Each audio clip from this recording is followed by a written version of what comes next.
On September 29th, 2023, Power Rangers ended. Netflix dropped Cosmic Fury, the 30th season, 10 episodes, and per the showrunner, the last series in the continuity that started in 1993. The final episode is called The End. So, line up the team that closed 30 years of Power Rangers. Red, blue, green, black, gold, orange, plus Zato as the Zenith Ranger. Count them again. There's no pink. I paused it. I genuinely paused it and counted twice, because that can't be right. The Pink Ranger is the reason half of us are here. But it is right. The last season of that 30-year continuity had no Pink Ranger. And no yellow either. Reportedly the first Power Rangers team in the show's history to have neither. And the color didn't even get handed to somebody new. Amelia, the Pink Ranger in Dino Fury, went red for the last season. Pink wasn't replaced. It was vacated. And the woman who wore that color first, the one you remember screaming for the pterodactyl Zord, she hasn't played Kimberly on screen since 1997. Okay, ground floor, fast. Kimberly Hart, the original Pink Ranger played by Amy Jo Johnson, 1993 to 1995.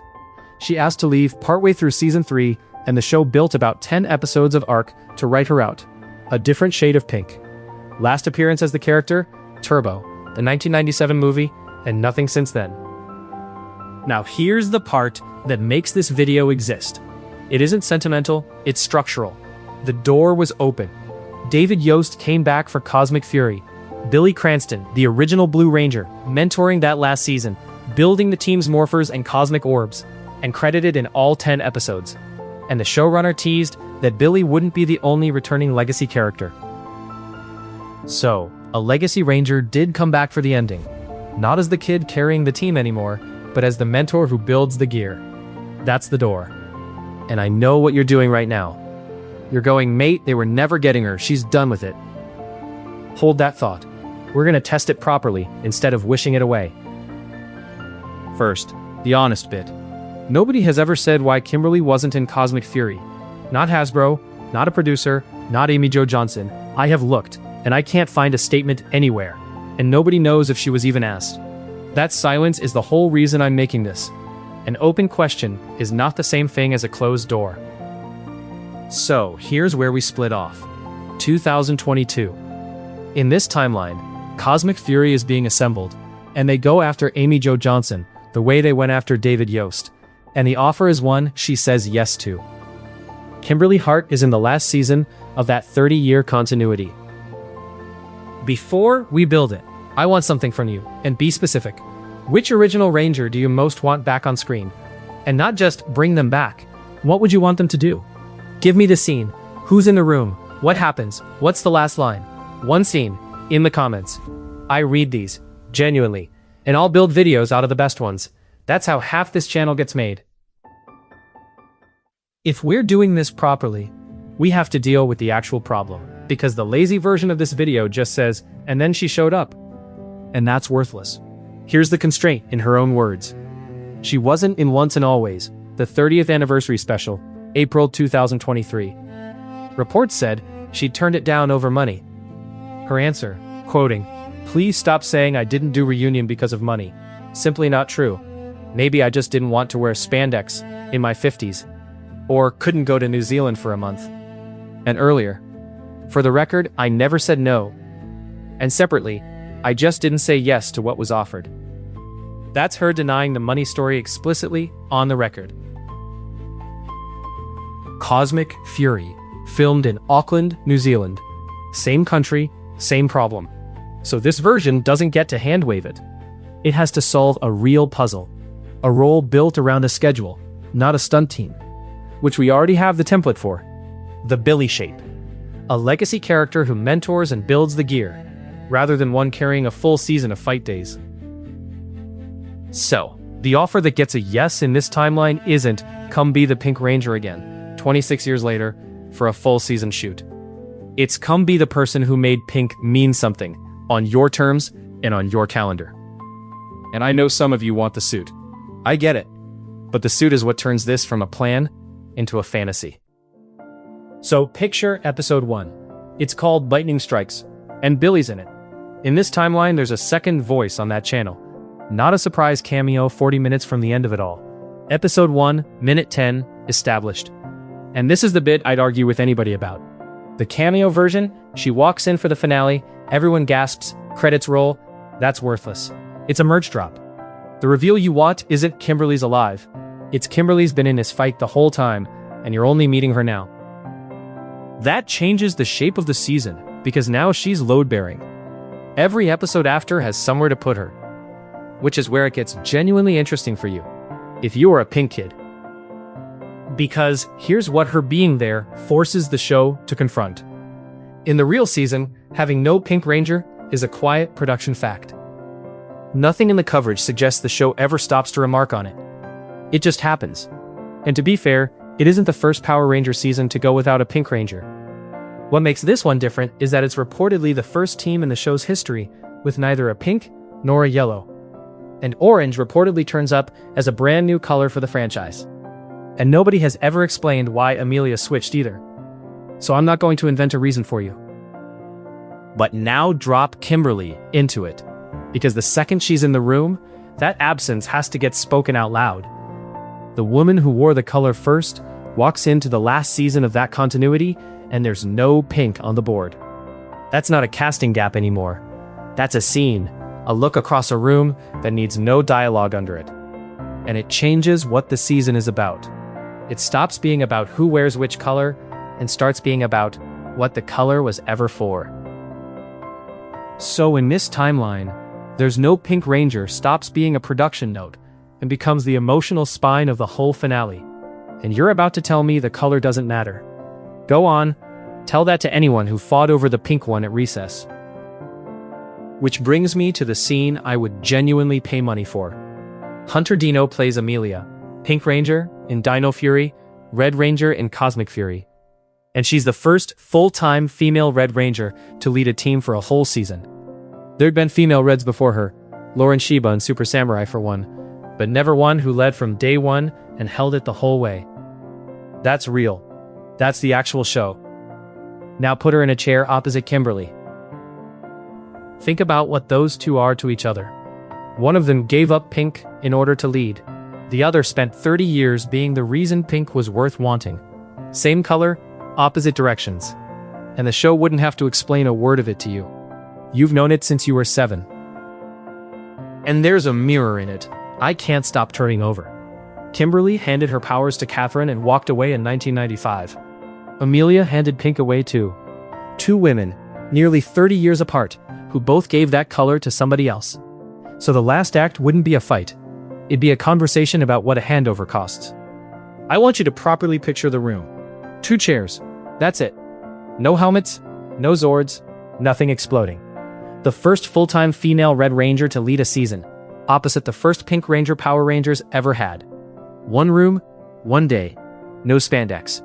And it'd be the best scene in 30 years of this show. And once she's on screen, there's a door in the corner the show hasn't opened since 1996. The letter.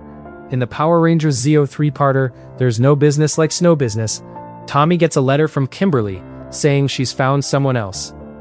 Amy Jo Johnson isn't in it. Kimberly is a piece of paper, and the show never resolved it. It took 21 years and a Boom Studios comic to retcon a reason. She'd lied because she thought a clean break was fairer. 21 years, in a comic, for probably the most famous unanswered thing in the franchise. So in this timeline, the last season of that continuity is the first time the show itself gets to touch it. Not a romance, not a reunion, 1 line from her, on screen, about the girl who wrote that letter. And then the show moves on. That's all it needs. One of the most famous loose ends in Power Rangers, answered on television by the person who wrote it, instead of on paper decades later. And I know exactly what you're hoping for right now. Which brings me to the part I have to be careful with. Jason David Frank died on the 19th of November 2022, aged 49. He had already declined once and always, and it was filmed before his death. It addressed Tommy only through archive footage of the morphed Green and White Ranger, and a dedication to him and Thuy Trang. Amy Jo Johnson has said the two of them both chose not to for our own reasons. So I'll say the honest thing. Even in the timeline where she says yes, the reunion most of you actually want was never on the table. Cosmic Fury with Kimberly in it is a story about the people who are still here. That isn't a consolation prize. It's the only true version of it. And I'd rather say that than sell you something that was never available. Right. Back into it, because this timeline still has a war to finish. Episodes 8 and 9 are Switching Sides and Master Plan. The villain closing out that continuity is Lord Zed. The same Lord Zed, now with a new voice actor. The original died in 2019, and he ascends to become Master Zed. Heckle comes back and becomes the Dark Ranger. And Zed is reported to base himself on Eltar, Zordon's home planet. So think about who's in that room in this timeline. In the real season, one person there had faced Lord Zed before, Billy. Zed turned up in 1994 in Season 2, and Kimberly was standing right next to him when he did. So in this timeline, there's two of them. The pair facing down the last Zed of that continuity are the same pair who watched the first one arrive, nearly 30 years earlier, back when you were watching it after school, with your bag still by the door. She isn't a nostalgia cutaway there. She's the witness. And she isn't the only one left. She's the one who was missing. And then, the end. Here's what's reported to happen. Billy turns up to the last battle in the Dino Megazord, with legacy Megazords behind him. In space, Lost Galaxy, Ninja Steel, Beast Morphers. Zed isn't destroyed. He's trapped on a planet called Nibiru, in an endless loop of his own worst fear, able to break out only if he ever chose good. Zato ascends to become a Morphin Master. Sit with that roll call. The Dino Megazord rolling out one last time, 30 years on. In this timeline, Billy isn't the only one standing there who remembers what that machine was for. He isn't the only one in that fight who was there at the very beginning. And then, the last beat of the entire era. As reported, the thing that closes it out is one line coming back through the grid. May the power protect you. And the realization that Zordon survived in there the whole time. That's it. That's the last thing that continuity has to say. Now, picture that line landing in a room with the original Pink Ranger standing in it. The last words of a 30-year story heard by one of the people who were there for its first. 30 years closing a loop in one sentence. And I'd argue it would have cost that production one actor and a handful of days. If that doesn't do something to you, I don't know what to tell you. So here's my verdict, and there's a turn in it I didn't see coming. Amy Jo Johnson did come back to Power Rangers, just not as an actor. In February 2024, 4 months after that season ended without her, a Boom Studios comic came out that she co-wrote, Mighty Morphin Power Rangers: The Return. Her pitch, in her own words, what if the original team had never separated? Where would they be 30 years later? And she called it, and I'm quoting her exactly here, our what-if scenario, and my heartfelt love letter to the entire generation that has kept these characters alive for 30 years. She asked this video's exact question, herself. She built that reunion on paper. Nobody built it on screen with her in it. Fans have run petitions, more than once. And a new live-action Power Rangers series was reported for Disney Plus in March 2025. Nobody, anywhere, has said a word about whether Kimberly's in it. Open question. Full stop. 30 years, 30 seasons, and an episode literally called The End. And it finished without the color Kimberly wore first, and without her. And there's still no answer anywhere as to why. So she went and wrote the reunion herself, and called it a love letter. The show never asked the question. She did. That's the part I can't get over. So tell me, should the Disney Plus show ask her? And if they did, what's the one scene you'd actually want? Not bring her back. Give me the scene. And if you'd forgotten there was no Pink Ranger in that last season, hit the like button on your way out, and subscribe. I'm going back through this franchise one unfinished story at a time.